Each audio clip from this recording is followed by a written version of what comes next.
अनंतनाग के कापरन में फौज के साथ झड़प में एक मिलिटेंट जाम बहक। पुलिस ने जाम बहक मिलिटेंट की पहचान हिजबुल मुजाहिदीन के मकामी मिलिटेंट के बतौर की। जाम बहक मिलिटेंट के कब्जे से हथियार भी बरामद करने का किया दावा।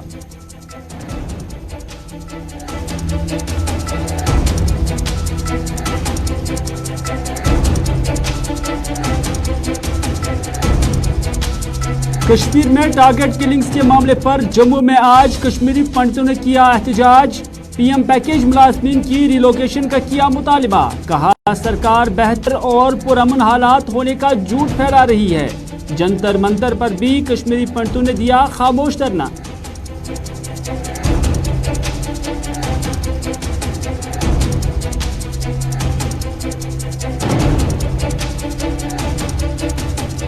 और इमाम खुमैनी के जन्मदिन के सिलसिले में बडगाम में इंटरनेशनल कॉन्फ्रेंस का हुआ इनेकाद। हिंदू, मुस्लिम, सिख, ईसाई और बौद्ध मज़ाहिब के नुमाइंदों ने की शिरकत। इंसानों और मज़ाहिब के दरमियान अमन, इस्तेहकाम और मोहब्बत का दिया दर्स।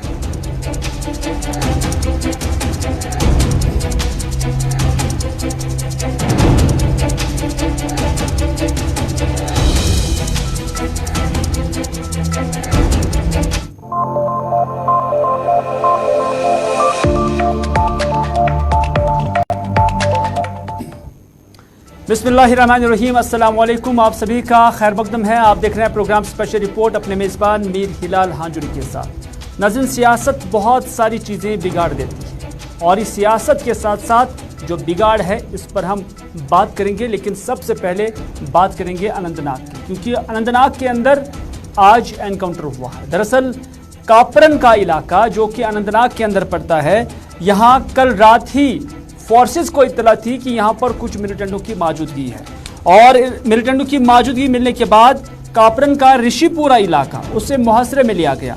तलाशी कार्रवाई शुरू की गई, लेकिन इस दौरान शब भर यहाँ जो ऑपरेशन रहा वो फिर झड़प में तब्दील हुआ। इब्तदाई तौर पर यहाँ 2 फौजी और एक शहरी जख्मी हुए और उन्हें 92 बेस हॉस्पिटल भी ले जाया गया।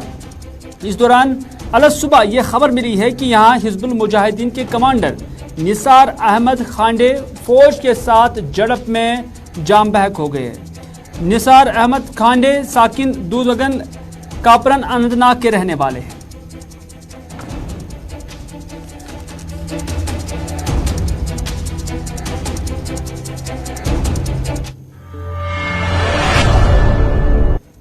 अनंतनाग कापरन के अंदर यह एनकाउंटर जिसमें एक मिलिटेंट मारा जा चुका है और इसकी तस्दीक पुलिस ने भी की है और कहा गया है कि हिजबुल मुजाहिदीन के साथ है। लेकिन यहां अभी खबर आई है कि 9 मार्च साल 2022 को आईईडी ब्लास्ट उधमपुर में हुआ था और उसमें एक शख्स की मौत वाक़ा हुई थी और उसके बाद तहकीकाती कमेटी बनाई गई थी और उसी तहकीकात के हवाले से एडीजी मुकेश सिंह अभी प्रेस कॉन्फ्रेंस कर रहे हैं और उस प्रेस कॉन्फ्रेंस में वो क्या कुछ कह रहे हैं इस मामले के हवाले से आपको ले चलते हैं और देखते हैं। के लिए कहा था जो पहले जो आतंकवादी जिसको अभी गिरफ्तार किया गया जिसका नाम मोहम्मद रमजान है, उसको पैसे देने के लिए खुबैब ने इसको कहा था और इसने उसको उसके बैंक अकाउंट में पैसे जमा कराए थे।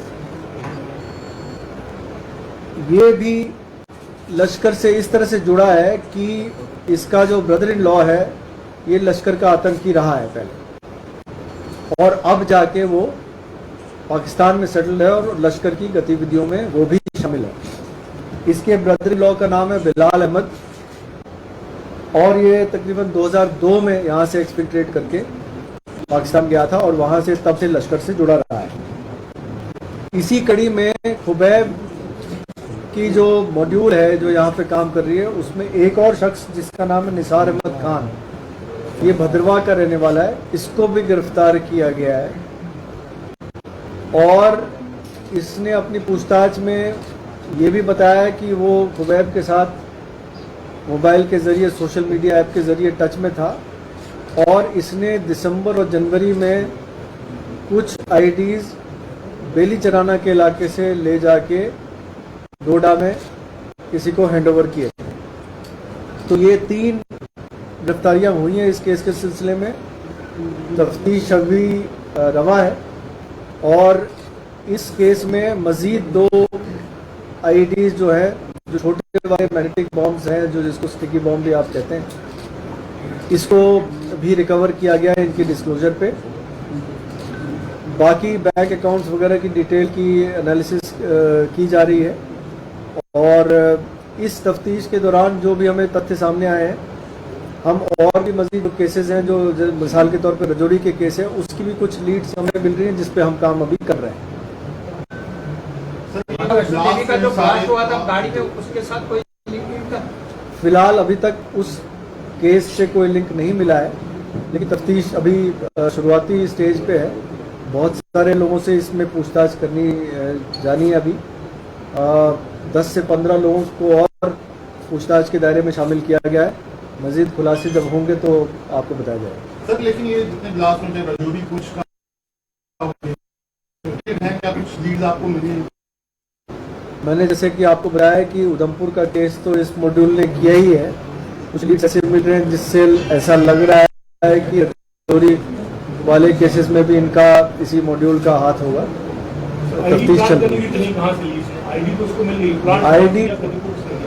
आईडी प्लांट करने में बहुत बड़ी ट्रेनिंग की जरूरत नहीं है। इसमें सिंपल 2 तार खुले होते हैं जिनको ज्वाइन करना होता है और वो एक्टिवेट हो जाता है। उसको प्लेस करने में और ब्लास्ट होने में तकरीबन 10 से 15 मिनट का टाइम होता है। सर, स्टिकी बॉम्ब का कितना खतरा आपको महसूस हो रहा है? अभी 7 स्टिकी बॉम्ब वहाँ पर भी मिले हैं कठुआ में और 2 से मिले। इसका मतलब स्टिकी बॉम्ब एक बड़ा खतरा आपको लग रहा है? अमरनाथ यात्रा के मद्देनजर आप मानते हैं ये थ्रेट रियल है और इसमें जैसे कि आपने देखा है कि कुछ दिन पहले रिकवर भी हुए थे 7 स्टिकी बॉम्ब ड्रोन के जरिए गिराए गए थे। तो ये थ्रेट रियल है। इस आपके माध्यम से मैं सभी लोगों को बताना चाहता हूँ कि इस थ्रेट के लिए आप सतर्क रहें। हमेशा जब भी आप कहीं जा रहे हैं आ रहे हो, अपनी गाड़ी का भी ख्याल रखें। गाड़ी पे सवार होते समय, गाड़ी से उतरते समय चारों तरफ मुआयना कर ले, कोई ऐसी चीज़ ना हो जो अनजान चीज़ लगी हुई हो गाड़ी के साथ। तो इसके लिए पब्लिक कोऑपरेशन की बहुत ज़रूरत है, पब्लिक सहयोग की बहुत ज़रूरत है। हम किसी भी इंसिडेंट को प्रिवेंट कर सकते हैं अगर हम सतर्क रहें। आर्मी ने स्टेटमेंट दी थी एंड दे हैव सेड कि दे हैव एप्रीहेंशंस कि उधमपुर में कोई मैसेकर या सिविलियन टारगेट किए जाएंगे। That's why they have blocked the road. ऐसा कुछ इनपुट है कि उधमपुर में सिविलियंस को टारगेट किया जा सकता है? ऐसी कोई इनपुट नहीं है। सर, कटरा बस फायर इंसिडेंट में जो कहा गया था कि इसमें कोई केमिकल यूज हुआ, अभी तक उसकी फोरेंसिक रिपोर्ट्स अभी तक नहीं आई है और इस मॉड्यूल से भी उसके बारे में हमें कोई स्पेसिफिक लिंक नहीं मिले। सर, क्या पुलिस डिपार्टमेंट को भी सेंसिटाइज, मतलब जवानों को सेंसिटाइज किया जा रहा है स्टिकी बॉम्ब्स को लेकर? बिल्कुल किया जा रहा है, किया जा रहा है। सर, अमरनाथ यात्रा है और कितना चैलेंजिंग है आने वाले समय में। 30 जून से यात्रा शुरू हो रही है, आप किस तरह से देखते हैं? क्योंकि स्टिकी बम मिलना और इस तरह की गतिविधियां देखने जो चैलेंजेस हैं उसको हम फेस कर रहे हैं और उसकी जो प्रोएक्टिव स्टेप्स ले रहे हैं उसी का नतीजा है कि उधमपुर पुलिस ने अभी तक ये केस को सॉल्व किया है। हमने कोई भी दिन रात ऐसा टाइम नहीं छोड़ा जिसमें कि हम मेहनत ना कर रहे हो किसी पर्टिकुलर केस को सॉल्व करने के लिए। चैलेंजेस हैं लेकिन हम पूरी तरह से सतर्क हैं। हम किसी भी अप्रिय घटना को रोकने में कामयाब रहेंगे, ये हमारी आपको लगता है जम्मू में भी हाइब्रिड मिलिटेंट्स का कोई खतरा हो सकता है जम्मू डिवीजन में? ऐसा कुछ स्पेसिफिक इंसिडेंट सामने नहीं आया है, लेकिन आप ये जैसे इस बार मैंने बताया कि लश्कर, अगर आप देखेंगे कि ये तीनों लोग जो गिरफ्तार हुए हैं ये लश्कर से कहीं ना कहीं किसी न किसी तरीके से जुड़े रहे हैं और पार भी जो आतंकवादी है वो भी लश्कर से जुड़ा रहा है। चाहे वो नाम किसी का भी दे दें, TRF दे दें, PFF दे दें, JKFF दे दें, ये बैकग्राउंड पे सारा काम लश्कर की तरफ से हो रहा है। उधमपुर में कोटली मामली एरिया को कुछ डाइवर्ट किया था, इशू भी हुआ था, वहाँ पे काफी लोगों ने प्रोटेस्ट किया था।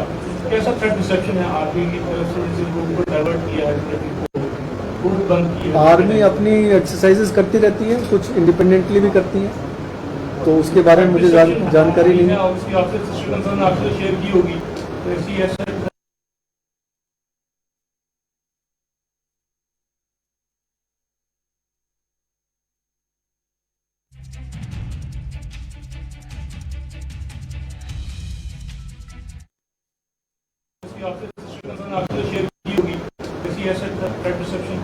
अभी स्पेसिफिक कोई थ्रेट उस तरफ की नहीं है। सर, जैसे आपने कहा कि डोडा डिस्ट्रिक्ट में ये जो मारे गए हैं डोडा डिस्ट्रिक्ट में भी और भी इंसिडेंट हुए हैं, तो वहाँ पे क्या लगता है कि लश्कर जो है लोग रिवाइव करने की कोशिश कर रहा है, तो कैसे डील किया जा रहा है?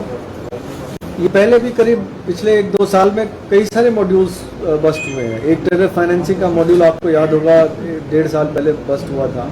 इसी तरह से एक आईडी भी रिकवर हुई थी डोडा में। इसी तरह से एक ग्रेनेड ब्लास्ट हुआ था, उसको भी सॉल्व किया गया था।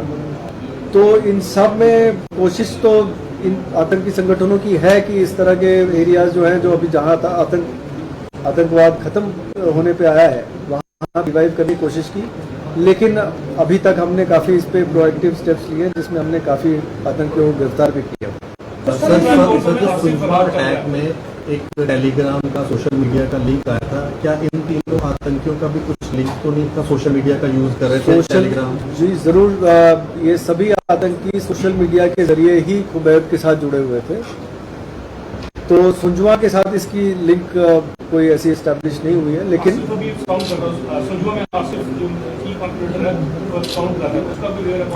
उसकी खोज चल रही है। कश्मीर पुलिस से भी हमने मदद मांगी है। अगर वो एक्टिव नहीं हुआ हो तो जल्दी पकड़ा जाएगा। सर, कल एक इनपुट आया था कि कश्मीर में जो टारगेट और सेलेक्टिव किलिंग हो रही है उसकी प्लानिंग पीओके में की गई थी और उसी कोई 200 लोगों की लिस्ट जो है पीओके में तैयार की गई थी। क्या जम्मू प्रोविंस में भी इस तरह की कोई खबर है कि पीओके में बैठकर कुछ इस तरह की प्लानिंग की गई है? पाकिस्तान पीओके में जरूर आतंकी संगठनों के ट्रेनिंग हेडक्वार्टर्स है, तो ऐसा हो सकता है कि वहाँ भी प्लानिंग हो रही है। कोई स्पेसिफिक ऐसी कोई स्पेसिफिक इंस्टेंस नहीं है। रमजान जो है वो मनाली में था काफी लंबे समय तक, तो वहाँ पर कुछ उसके बैकवर्ड लिंकेजेस जो है उस पर भी काम कर रहे हैं।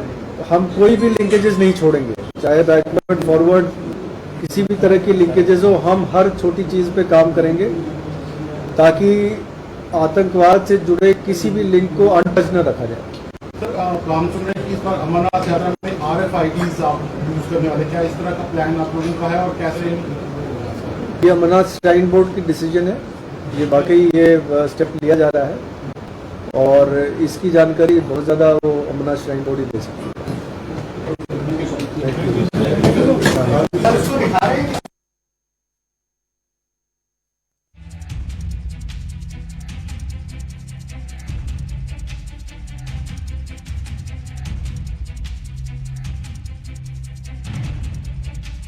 डीजी है जम्मू कश्मीर पुलिस के, और उनकी जानब से जो सलाथिया चौक उधमपुर में 9 मार्च को आईडी ब्लास्ट हुआ था उसके हवाले से जो पेशरफ्त हुई है तहकीकात की, उस हवाले से उन्होंने जानकारी दी है। और उन्होंने कहा कि अभी तक लश्कर तैयबा से वाबस्ता बिलवास्ता या बिलावाबस्ता 3 अफराद जो है उनकी गिरफ्तारी इस केस के मामले में की गई है और 2 आईडी ब्लास्ट जो है 2 आईडीज जो है उन्हें भी रिकवर किया गया है। उनसे पूछा गया कि क्या जम्मू के अंदर भी जो सिलेक्टिव किलिंग्स होते हैं या टारगेट किलिंग्स होती है, इस तरह के कोई खदशात हैं, तो उन्होंने उन खदशात को सिरे से ही नकार दिया है। और उनसे कहा भी गया है, सवाल पूछा गया है कि क्या जम्मू के अंदर भी कश्मीर की तरह जिस तरह हाइब्रिड मिलिटेंसी बढ़ रही है, तो उन्होंने कहा कि फिलहाल इस तरह के आसार नहीं हैं, लेकिन उन्होंने कहा कि मिलिटेंट तंजीमें इस हवाले से काम कर रही हैं। ये थे मुकेश सिंह, एडीजी उधमपुर, जो बात कर रहे थे सलाथिया चौक के अंदर आईडी ब्लास्ट के अंदर, जिसमें एक शख्स की मौत और 13 अफराद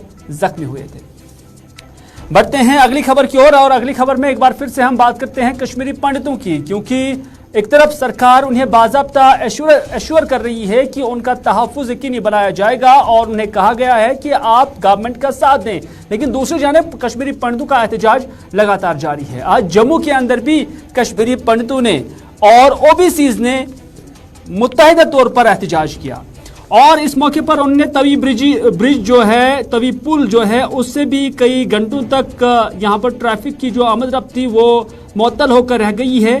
और उन्होंने इस मौके पर कहा कि सरकार हमें कहती है कि मिलिटेंसी कश्मीर के अंदर खत्म हो गई है, लेकिन मिलिटेंसी अभी खत्म नहीं हुई है, ये इन एहतजाजी मुजाहिरीन का कहना था। उन्होंने कहा कि वहाँ यानी कश्मीर में आम इंसानों को मारा जा रहा है, सरकार कोई मुत्तफिका जवाब उन्हें नहीं दे रही है। उन्होंने रिलोकेशन के हवाले से एक बार फिर अपनी मांग दोहराई है।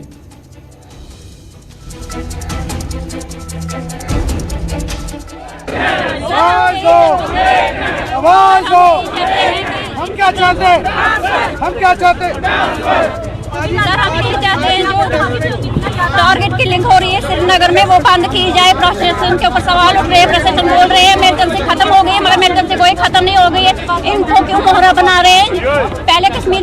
राहुल भट्ट जी अब ये मैडम हमारी क्यों महारा बना रहे हैं, क्यों लोगों को मरवा रहे हैं? इन सारों की ट्रांसफर हो जाए जम्मू, और इन बच्चों को क्या जवाब देंगे ये? आज उनका हस्बैंड भी अभी तक वहाँ बैठा है, उसकी भी ट्रांसफर की जाए।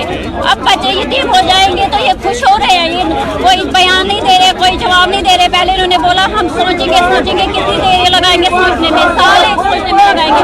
हम इनकी ट्रांसफर क्यों दे सर? चलिए, जम्मू के साथ साथ जंतर मंतर दिल्ली में भी आज कश्मीरी पंडितों ने खामोश धरना दिया था, और इस मौके पर भी उन्होंने इसी तरह के गिले शिकवे जो है वो किए हैं। हालांकि उनकी जानब से सख्त बयानी भी की गई है, लेकिन उन्होंने क्या कुछ कहा है आइए देखते हैं। ये बताइए, अब राहुल भट्ट बेचारा एम्प्लॉय था, वो अपने ऑफिस में बैठा हुआ था, उसी ऑफिस में से किसी ने मैसेज की होगी कि भाई यहाँ पे हैं, उसी को गोली क्यों लगी, औरों को क्यों नहीं लगी? टारगेट किलिंग तो हो ही रही है। इनको ऐसा लगता है कि जैसे 90 में हम निकल गए हैं, बट अभी वो कश्मीरी पंडित नहीं रहे। अभी तो हम भी समझदार है कि क्या करना चाहिए, क्या नहीं करना चाहिए, क्या हो रहा है, क्या नहीं हो रहा है, किस वजह से हो रहा है, ये भी सब पता है। और ये चीज़ें छुपती नहीं है। अभी यासीन मलिक के चक्कर में क्यों? यासीन मलिक तो पूरे वर्ल्ड को पता है उसने क्या किया कश्मीर में। उसको तो फांसी देनी चाहिए, उसको फांसी देनी चाहिए। उसको क्यों छोड़ दिया, उसको क्यों उम्र कैद दिया है? कश्मीरी पंडितों के हवाले से, कश्मीरी मुलाजमीन के हवाले से, जम्मू कश्मीर की सिचुएशन के हवाले से बाहर क्या कुछ बयानी की जा रही है वो आपके सामने आया है। हर फोरम, हर पार्टी, हर सियासी जमात, हर इंडिविजुअल अपने अपने लेवल पर कश्मीर की सूरत हाल को देख रहे हैं और अपने बयानात दे रहे हैं, अपने कमेंट्स दे रहे हैं। लेकिन कश्मीर के लोग क्या कुछ कहते हैं आपको वही दिखाते हैं, क्योंकि कश्मीर भाईचारे का रवादार रहा है हमेशा से ही। अमन और उसके साथ साथ भाईचारे का जो पैगाम है वो कश्मीर से ही आया है, और यही वजह है कि जब मुल्क के अंदर 1947 के अंदर भी हालात खराब थे तो उस वक्त महात्मा गांधी को भी अमन की किरण कश्मीर से ही नजर आ रही थी। यहाँ के बुजुर्ग क्या कुछ कहते हैं आइए आपकी नजर करते हैं। ये बाज़ाब्ता एक तिजारत की अब मंडी बनाई गई है कश्मीर को। ये डिस्प्यूट जो बनाया गया है इसका, ये तो एक मंडी बन चुकी है मफाद परस्त लोगों की। हमें ये मालूम ही नहीं है कौन इन बेगुनाहों को मार देता है और मारता है। हमारी हजारों साल की तारीख भरी पड़ी है। हमने कभी किसी के साथ, जो बाहर से लोग आते थे, साधु आते थे, संत आते थे, सूफी आते थे, जिस धर्म से भी आता था यहाँ, हम उसको धर्म नहीं पूछते थे। यहाँ हम उनको बाबा जी कहकर पुकारते थे। ये जो पार हमारे ये कश्मीरी पंडित भाई जो है, हम तो रोज हमारा इनके साथ राबिता इसीलिए होता, हम चाहते हैं हाँ अब हालात ठीक होने लगे। ये किसको पसंद नहीं आता है यहाँ के हालात सुधरने का, माहौल पुरअमन होने? क्यों, क्या इसमें, क्या कौन सा इसके पीछे है? क्या किया उन लोगों ने जो मासूम है बेचारे, जिनको कोई वास्ता किसी चीज के साथ नहीं? वो चलिए, आपने देखा होगा कि कश्मीर से बाहर क्या कुछ कहा जा रहा है और कश्मीर के जो असल लोग हैं, जो यहाँ के बुजुर्ग लोग हैं, वो क्या कुछ कहते हैं। दोनों बयानात आपके सामने थे। आज बडगाम के अंदर भी एक कॉन्फ्रेंस हुई है। दरअसल ये इंटरनेशनल लेवल की कॉन्फ्रेंस थी और ये इमाम खुमैनी रहमतुल्लाह अलैह की 33वीं सालगिरह के मौके पर आज ये तकरीब यहाँ पर मुनक्कद की गई थी, जिसे अंजुमन शरीफ शिया की जानब से यहाँ पे एहतमाम किया गया था।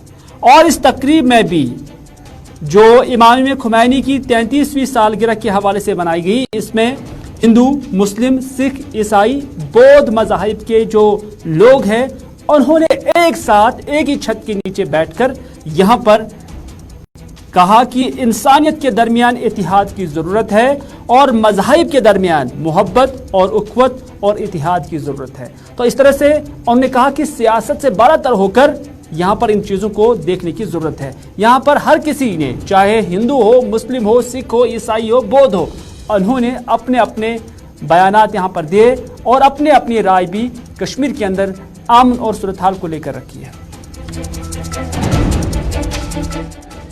जैसा कि आज हम यहाँ पर हज़रत इमाम खुमैनी रहमतुल्लाह अलैह की 33वीं बरसी पर यहाँ जमा हुए हैं, उनको खराज नज़र पेश कर रहे हैं। मेरे ख़्याल से बेहतरीन खराज नज़र इमाम के तई ये हैं कि हम उनकी तालीमात, उनकी सिफारिशात पर अमल पैरा हों।